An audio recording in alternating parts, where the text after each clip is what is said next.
My name is Riley Hash. I am 25 years old. I'm Rose Beeler, and I'm 90 years old. My name is Susan Beeler, and I am 60 years old. I am Dave Thompson. I'm 61 years old. My full name is actually Carl Edward Hash, really known as Ed. My name is Amir Punawala. Dad, you gotta do it too. Oh, my name is Kuzam Punawala. I was born in 44. Figure out the age. You're 74 years old, is that right? Thank you.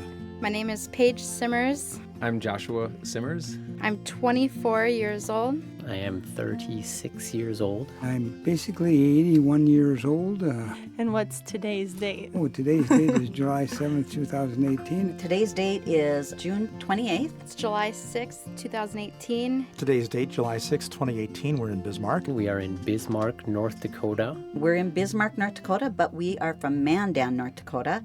And this is my dad. I am married to her son, Jeffrey Beeler, so I'd be her daughter-in-law. I am Josh's niece. And I am Amir's dad. And I am being interviewed by my lovely granddaughter, Riley Kay. Thank you for being here with me, Grandpa. I'm kind of nervous. I've never done anything like this, so I won't interrogate you too tough, okay? Well, good. It'll be equal. Perfect. Well, we lived on a farm, and I was, in the summertime, get up and go out in the barn and milk the cows and take care of the milk and then the cream and wash the separator. Did you have running water?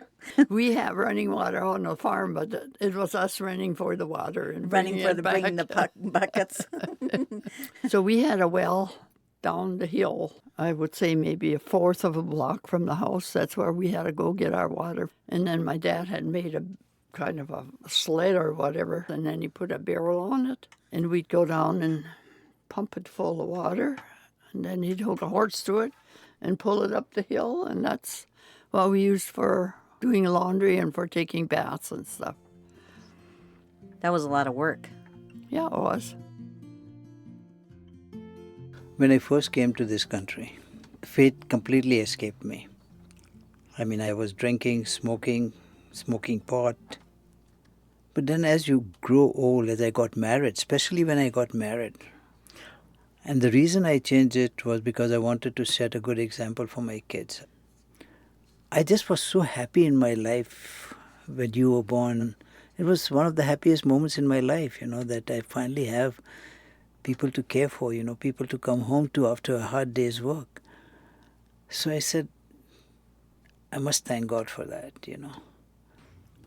So the answer to your question is when I became religious, when I started having a family. I didn't know that.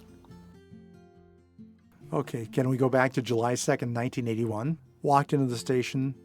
The walls were just being put up at the time. And this is interesting because I'm at the ground floor, true ground floor.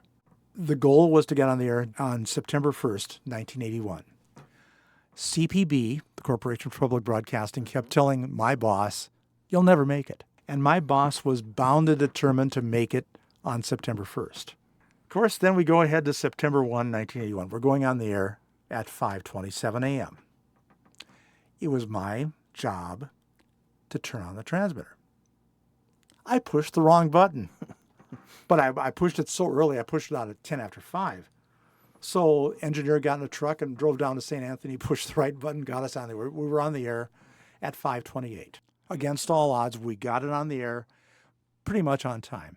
And I said, I'll never forget this. Well, here we are, and are we glad? I want to tell you my favorite memory of you. Okay. When I think you were probably one of the hardest parts of me moving to Germany when I was in high school.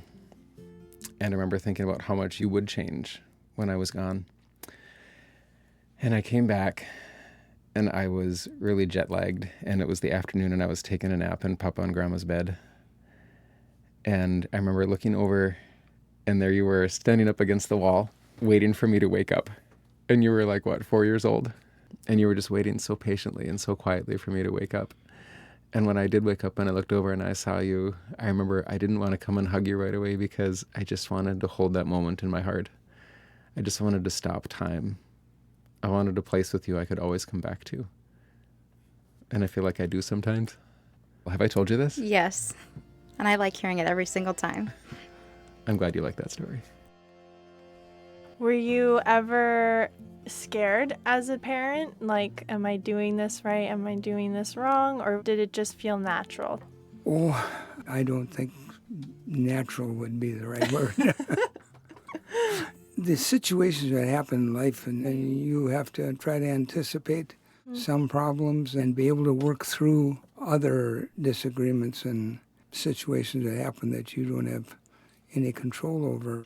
There are various illnesses and accidents and things, and there's where having a self-confidence and a base of faith, somebody that you can go to that isn't a physical person that still can order and help you and get you on a path you want to be on. Yeah, act as that guidance. Mm-hmm. Sometimes I feel like that higher power is not even necessarily in God form, but it's just being here with you and Grandma and my family. I think that that's been so powerful for me. I didn't know I needed it until I came out here. And I think parents, grandparents should be a resource and hopefully a source to help regenerate your spirit if you need. You've been that for me all my life, and you're one of the most important people. I've always been able to count on you. You've always been my rock, and I'm super grateful for you, Grandpa. I love you. Oh, thank you. I love you too. And thanks for doing this with me. Someday we'll roll away the stone we've carried for so long, and all our burdens will be gone. I can't wait. We will find our way to an understanding of all views, and no prayer shall be